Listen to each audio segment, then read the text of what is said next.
Today, we're diving into a fascinating exploration of humanity's deepest spiritual and cultural roots, drawing insights from the work presented in Chapter 1 of the book Oak, the Temple of One, titled The Search for Our Ancient Roots. Our guest, Eloise, will guide us through how genetics, historical migrations, and evolving belief systems have shaped human awareness and the very fabric of civilization. It's a journey that often starts very personally, as it did for the author with a DNA analysis. That analysis revealed a Y chromosome lineage, haplogroup GM201, which represents one of the earliest migrations out of Africa. This particular group emerged around 46,000 to 54,000 years ago in southwestern Asia or the Caucasus region. So this haplogroup GM201 essentially marks a vanguard of human expansion. What does that tell us about their legacy as they moved into Europe and beyond? By the Neolithic period, roughly 13,000 to 8,000 BCE, carriers of this haplogroup had settled in a massive arc. We're talking from Iran and Turkey, through the Caucasus Mountains into Ukraine, southern Russia, Bavaria, northern Italy, and even India. Genetic studies confirm this haplogroup peaked in frequency among early Neolithic farmers in the Near East and Europe. We see evidence of it at sites like Barkın in Turkey around 6500 BCE, strongly associated with the spread of agriculture. That's quite a wide spread, and the text describes these early inhabitants as not nomadic warriors, but peaceful agrarians. That seems like a significant distinction, especially when we think about foundational societies. What's the evidence for this peaceful nature? Archaeological sites provide a clear picture. Places like Çatalhöyük in Anatolia from about 7,500 to 5,700 BCE, and the Vinça culture in the Balkans from 5,700 to 4,500 BCE, show thriving communities. They focused on farming, pottery, and early metallurgy, with little to no signs of hierarchical violence or fortifications. They cultivated crops like wheat and barley, domesticated animals, and built some of the first permanent villages, truly laying the groundwork for civilization. And the text even hints at early forms of literacy emerging there, predating what we typically think of as the cradle of writing. Precisely. The Vinça tablets, dated to 5,500 to 3,500 BCE, have symbols that suggest proto-writing, perhaps for trade or ritual, which indeed predates Sumerian cuneiform.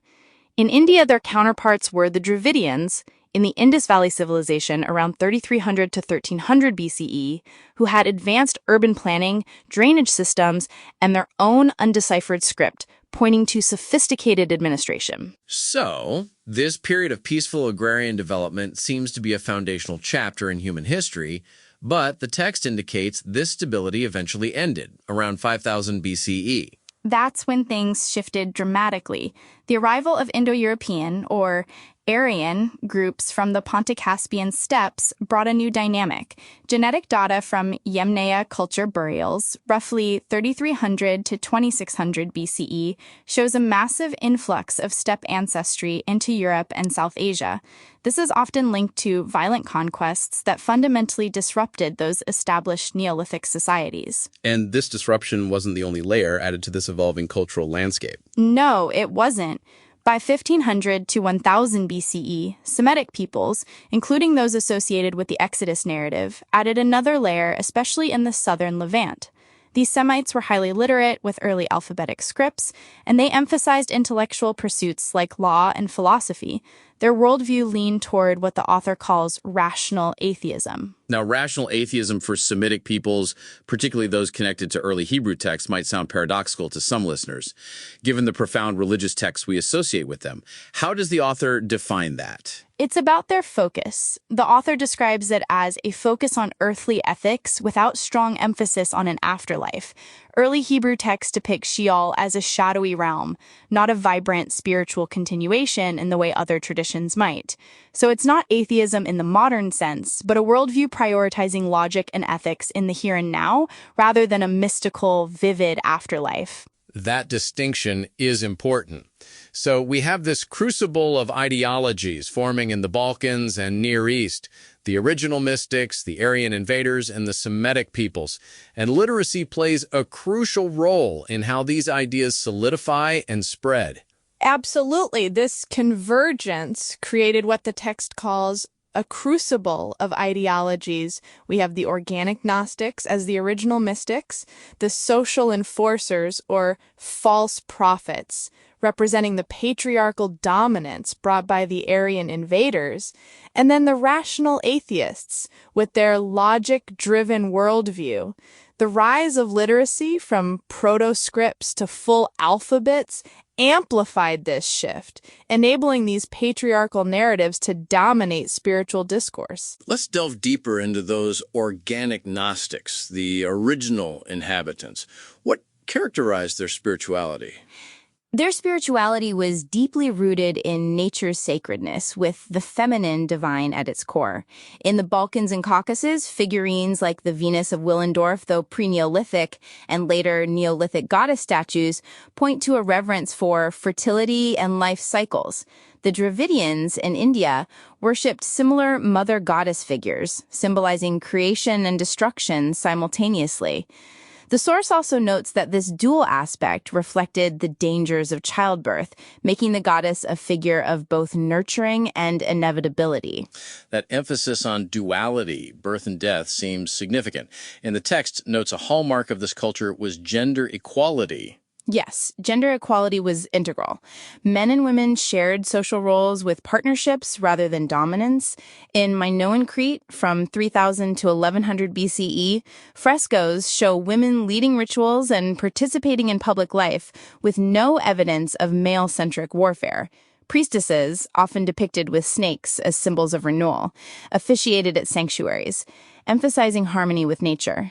So, a balance in gender roles and a connection to the natural world. How did their spiritual practices manifest, particularly with something like Tantra? Tantric practices involving energy exchanges through sexuality were an integral part of their spiritual growth, embracing duality. In Dravidian traditions, pre-Aryan Tantra focused on Shakti, the feminine energy, uniting with Shiva, the masculine, which predated Vedic influences. Minoan art's open depictions of nudity and sensuality suggest similar views, where sexuality was seen as a sacred right for achieving balance. These teachings stood in sharp contrast to the patriarchal gods and warrior ethics imposed by the Aryans, or the rational monotheism of the Semites. It sounds like these ancient roots offer a profound model for balance that was then disrupted. How does the Oak Matrix framework apply these historical insights to modern practice? The Oak Matrix sees these ancient roots as resonating with duality as a loving embrace. The expansive male, representing source or pattern, is contained by the female womb, symbolized by Oganesson, mirroring that goddess's life-death cycle. The organic Gnostics' gender balance echoes the Matrix's concept of sinking the shadow, our primal, often refused aspects, like Radon's urges, with the holy guardian angel, our aspired harmony, like Krypton's emotional flow, all within Oganesson's womb for wholeness. Tantric energies align with bion exchanges, mentioned in Chapter 16, building chaos for quantum leaps in awareness. So, how can someone in modern life practically engage with these concepts? The text offers specific rituals. One is a goddess meditation, done a few times a week for about 15 minutes. You sit by an oak tree or visualize one, embodying the female containment of roots and male expansion of branches. You breathe deeply, invoking the goddess's duality by inhaling life-affirming energy and exhaling acceptance of endings.